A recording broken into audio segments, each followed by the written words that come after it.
lamig! Good afternoon guys! Ngayon, I will show you a technique in gardening, especially in growing tomatoes, para ma-maximize natin yung bunga nila. So, the technique is called pruning. Pakita ko yung pruning, how it is done. Kita nyo itong mga bulaklak na to? Medyo natuyo na sila. Dapat ito ay magtutuloy sana na maging bunga.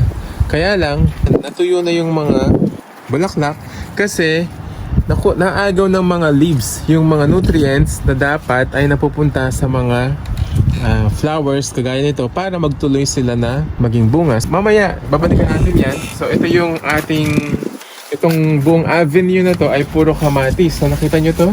May mga bunga na rin sila. Close up natin. Yan, ito yung mga nagtuloy na mga kamatis. Pero, sayang din yung mga natuyo na mga bulaklak. So, gagawin natin, magpruning tayo para magtuloy sila. At saka yung mga kamatis na to, patuloy na lumaki. So, ito din yung mga ilan sa mga bunga na nagtuloy na. So, in few more days, ma-harvest natin itong mga to. Ito pa, Mir. Dami na rin dito.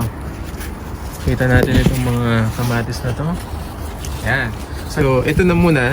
Ang gagawin natin, tanggalin lang natin yung mga excess, we may say little branches na nasa baba para mas maging sila productive. So the way to do it is to use scissors. Gawin lang natin ay tanggalin natin yung mga excess na mga branches. That will help the tomatoes na makapag-transport ng mga nutrients papunta sa developing fruits. So ganito lang guys. Parang lilinisin lang talaga natin para mas maging efficient yung paglaki ng mga developing fruits. So nakita natin, ang daming mga excess na mga at saka yung mga shoots na tinatawag o yung mga suckers. What they say or what they call suckers. So ito yun. Ganda na nilang tingnan guys. Mas magiging productive na yung kanilang fruit bearing. Pakita natin dito, marami din dito mga ito, hindi na to kailangan. Ito yung tinatawag ko ng mga excess shoots or yung mga suckers na tinatawag. They consume the energy na dapat ay pupunta na sana sa mga developing fruits.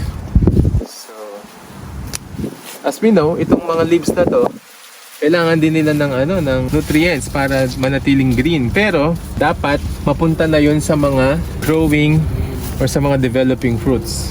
So, ang ganda na nilang tingnan. Mas, mamaya, makita natin yung magiging finished project natin. So, ito yung, ito yung mga tinatanggal natin. Yung mga excess shoots na dapat hindi na makakuha ng nutrients. Dapat mapunta na yung mga nutrients sa mga developing fruits. So gagawin natin yan. Ito sa buong paligid na to. Kita mo to, ang dami na ring bunga. Sa loob actually, marami na ring bunga. At saka kapag nalinis natin yung mga unnecessary leaves or branches, mas magkakaroon ng aeration, mas matutulungan yung halaman na makabreathe, at mas resistant sila sa mga diseases. And thank you guys, that's it for our episode for today. And if you are new to our channel, I encourage you to click on the subscribe button and hit the notification bell para updated kayo sa ating mga susunod na videos for practical tips and techniques sa gardening. So, salamat and thank you for watching this episode.